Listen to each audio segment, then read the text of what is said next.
Le projet s'inscrit aussi dans un autre cadre, c'est donner à ces enfants palestiniens c'est la chance de vivre des moments agréables, de joie, loin du contexte politique dans lequel ils vivent. Donc c'est aussi une façon de leur faire découvrir un nouvel environnement. Et en même temps, puisqu'ils s'inscrivent dans le cadre de la francophonie, c'est un moyen aussi d'améliorer leur français, d'être dans le cadre de ce qu'on appelle dans la pédagogie l'apprentissage en immersion.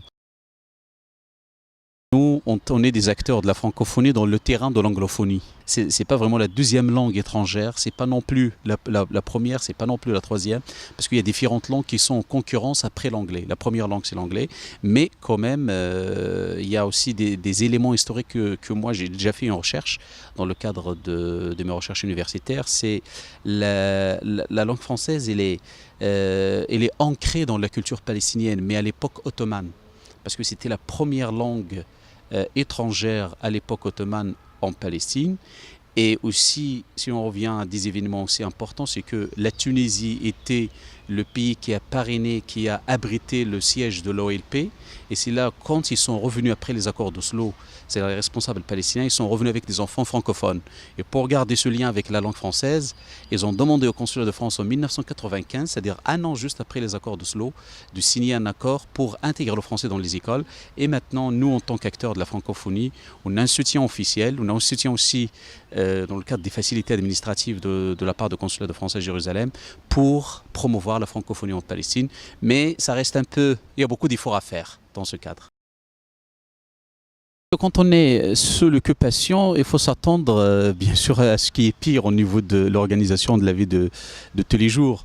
C'est vrai pour les enfants, c'est-à-dire on n'a pas d'espace vert comme ici, déjà ça manque parce que déjà il y a des contraintes de la part de l'armée israélienne à mettre voilà, c'est-à-dire à contraindre la circulation des individus, soit aussi il y a les colonies qui bouffent les terres palestiniennes. Si on fait par exemple, je donne l'exemple d'Hébron, si on fait Hébron, Jérusalem qui est à 30 km ou Bethléem qui est à 15 km de chez nous, on ne voit plus de villages palestiniens, on voit que des colonies. Ce qui fait qu'on n'a plus d'espace pour faire des parcs d'attractions et en plus on n'a pas de moyens comme ici chez vous. Et en même temps, il n'y a pas vraiment cette conscience de penser directement au jeu, on pense d'abord à la liberté, comment libérer le pays et après quand le pays sera libéré, on va bien sûr mettre en place toutes les structures nécessaires pour voilà, un vrai État palestinien qu'on espère tous bien sûr ensemble parce qu'on est là aussi pour dire aux gens, les sensibiliser à la cause palestinienne. Les enfants, ils font des témoignages, ils rencontrent les gens, ils parlent de leur vie, ils parlent de leur quotidien, donc c'est à la fois un séjour culturel mais à double objectif, parler de notre situation, parler aussi, rencontrer les gens. Et ce qui va permettre à ces enfants vraiment aussi d'avoir une nouvelle vision des choses, de voir autrement les choses quand ils seront de retour chez eux. Aider la Palestine, c'est de venir les rencontrer, leur parler.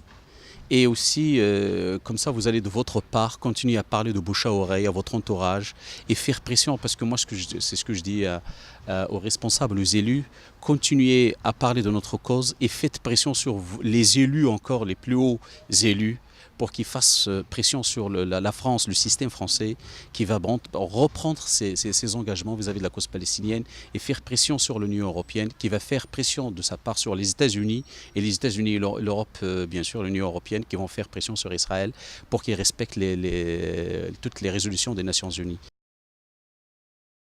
On est en train de voir si on arrive à mettre en place un projet parce que c'est pas simple. Tant que nous, on contrôle pas les frontières, on a toujours de mal à faire venir des citoyens, des jeunes pour venir en Palestine. Il faut chercher un moyen qui facilite l'entrée de ces jeunes parce que vraiment, c'est pas simple d'entrer tant que la Palestine n'a pas de contrôle sur les frontières. Ah oui, c'est la seule arme qu'on a. C'est ce qui nous reste en Palestine. C'est ce qu'a dit Mahmoud Darwish.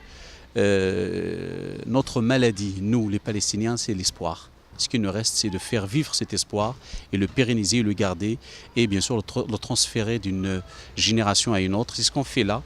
Les enfants, quand ils viennent, ils sont entourés, sont bien entourés par les Français officiels et ce que j'appelle aussi la France officielle et la France citoyenne. Cela nous dit beaucoup de choses, c'est qu'on n'est pas seul face à l'occupation israélienne, qu'on est bien aussi entouré par le peuple français qui soutient dans son histoire toujours les causes humaines, y compris la cause palestinienne.